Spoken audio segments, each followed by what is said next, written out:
I might lose half my followers for this video, but something has been bothering me, and if that's what has to happen, then oh well.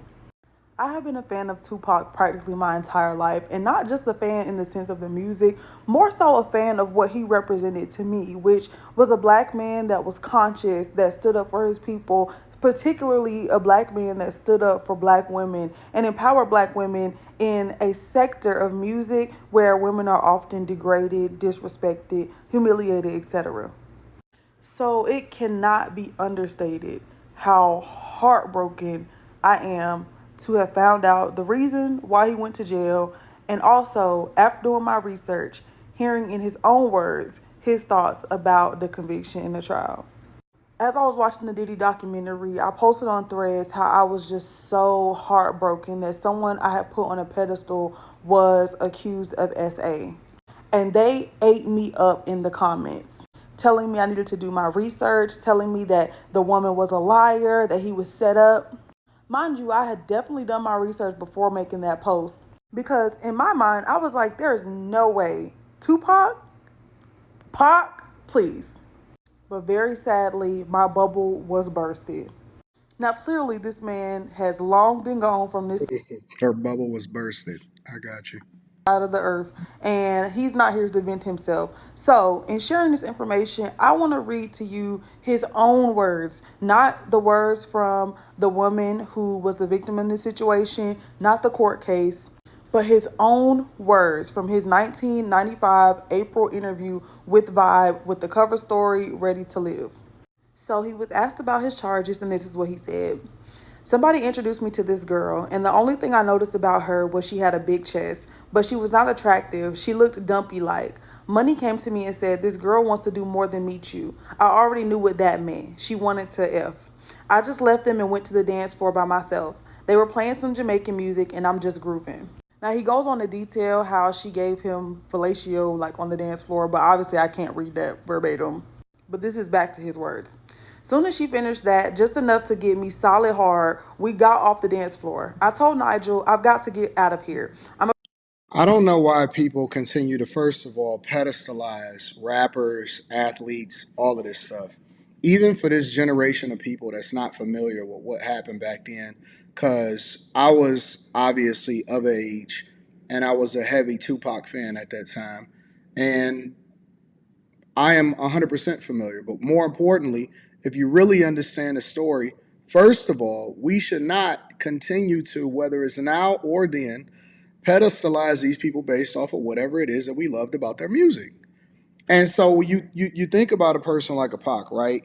Who, in my opinion, personally, I think that he was one of the most influential and greatest hip hop and rap artists of all time. But in addition to that, I think that he was absolutely one of the greatest actors, both on screen and in the personification of who he was to become, based off of what his lived experiences was. He went from, Brenda's having a baby to strictly for my N words, strictly for my niggas. That was an album.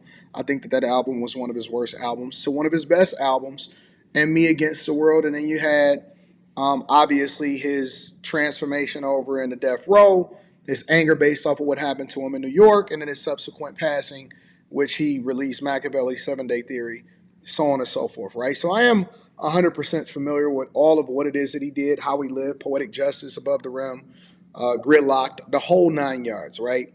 And I will tell you that music is one of the most influential things that you can think of. However, to defend him, even though I don't necessarily think that the culture is being influenced in a positive way, Pac never presented himself to be anything other than exactly what he was. I get around. He was a playboy. He loved the ladies. The ladies loved Pac. It was no secret that he was out here in the streets. He did a whole diss track against Biggie, and the first thing he said, first off, and you claim West Side when we ride, come equipped with game. You claim to be a player, but I F choke. Like he was talking that talk, and so I don't really know what she's trying to persuade us to be, and I'm assuming that she's trying to sell us on the idea that Pac was this revolutionary that upheld black women, and absolutely, you can make the case for that also. But two things can be true at the same time. You can uphold what you think makes the most sense, be hypocritical because of the music that you make, and at the same time be a playboy. So why are we pedestalizing celebrities anyway? They're human beings just like everybody else. And the chick was absolutely finessing, and she 100% got him locked up. And well, I'll let her give the rest of whatever it is that she's saying because I'm reacting to this in real time, and I have no clue what she's gonna say. But I'm a bear through it. I'm just trying to understand it. I'm about to take her to the hotel. I'll see y'all later. Nigel was like, no, no, no, I'm going to take you back. And we drive to the hotel. We go upstairs, have intercourse real quick. And as soon as I came, that was it. I was tired, I was drunk, and I knew I had to get up early in the morning. So I was like, what are you going to do? You can spend the night or you can leave. She left me her number and everything was cool. Nigel was spending the night in my room all these nights. When she found out that she gave me fellatio on the floor and we had intercourse, he and Trevor were livid. Trevor is a big freak and he was going crazy. All he kept asking me was, did you F her in the A? He was listening to every single detail. I just thought, this is just some guy shit. It's all good. Now, that was the first encounter that they had, and most people only stop at that story, but that's not the story of the night he was accused. So the interviewer asked him about the night of the actual case. We had a show to do in New Jersey at Club 88. This dude said, I'll be there with a limo to pick you up at midnight. We went shopping, got dressed, and we all got ready. Nigel was saying, why don't you give her a call? So we were all sitting in the hotel drinking, and I'm waiting for the show. And Nigel's like, I called her. I mean, she And keep in mind, the title of her video is that it's just no good guys all of a sudden. So now all men, or at the very least black men, are being judged based off of her perception of what she thought of Tupac and how that's shattered her landscape of men towards women. And in no part of this whole conversation is she giving responsibility to the woman for being a bust down, being a freak, giving head on the dance floor, so on and so forth. Excuse my French. But at no point are we taking accountability for the type of women that's showing up, right? At all. called me and she's on the way. But I wasn't thinking about her no second time. We were watching TV when the phone rings and she's downstairs. Nigel gave Man, my manager, some money to pay for her cab. I was like, let that pay for her own cab. I'm gonna come back to that. She came upstairs looking all nice, dressed all provocative and shit, like she was ready for a prom date. So we're all sitting there talking, and she's making me uncomfortable because instead of sitting with Nigel and them, she's sitting on the arm of my chair. And Nigel and Trevor were looking at her like a chicken, like she's food. It's a real uncomfortable situation. So I'm thinking, okay, I'm going to take her to the room and get a massage. I'm thinking about being with her that night at Neil's. I'm going to also come back to that. So we get in the room, I'm laying on my stomach and she starts massaging my back. I turn around, she starts massaging my front. This lasted for about half an hour. In between, we would stop and kiss each other. I'm thinking she's about to give me another BJ, but before she could do that, some niggas came in and I froze up more than she froze up. If she would have said anything, I would have said, hold on, let me finish. But I can't say nothing because she's not saying nothing. How do I look saying, hold on? That would be like I'm making her my girl. So they came and they started touching her butt. They going, ooh, she's got a nice butt. Nigel isn't touching her, but I can hear his voice in leading it. He's like, pull her panties down, put her pantyhose down. I just got up and walked out the room. When I went to the other suite, Man told me that my publicist at the time had been there for a while and was waiting in the bedroom of that suite.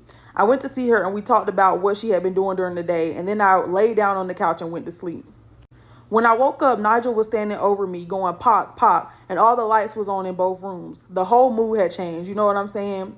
I felt like I was drugged. I didn't know how much time had passed. So when I woke up, it was like, you're going to the police, you're going to the police. Nigel walks out the room, comes back with the girl. Her clothes is on, nothing's tore. She's just upset and crying hysterically. Why would you let them do this to me? She's not making sense. I came to see you. You let them do this to me. I'm like, I don't got time for this shit right here. You got to chill out with all that shit. Stop yelling at me and looking at me all crazy. She said, this is not the last time you're going to hear from me, and slammed the door. Yeah, so that's about accurate if I'm not mistaken, if I remember it correctly. I think that this was over 30 years ago that I first heard, that all of this take place or whatever. But I guess the point is that I'm trying to understand, regardless of whether or not you think Pac was right or he was wrong, I'm not here to defend Pac. I don't really care about none of that because I'm a grown man now.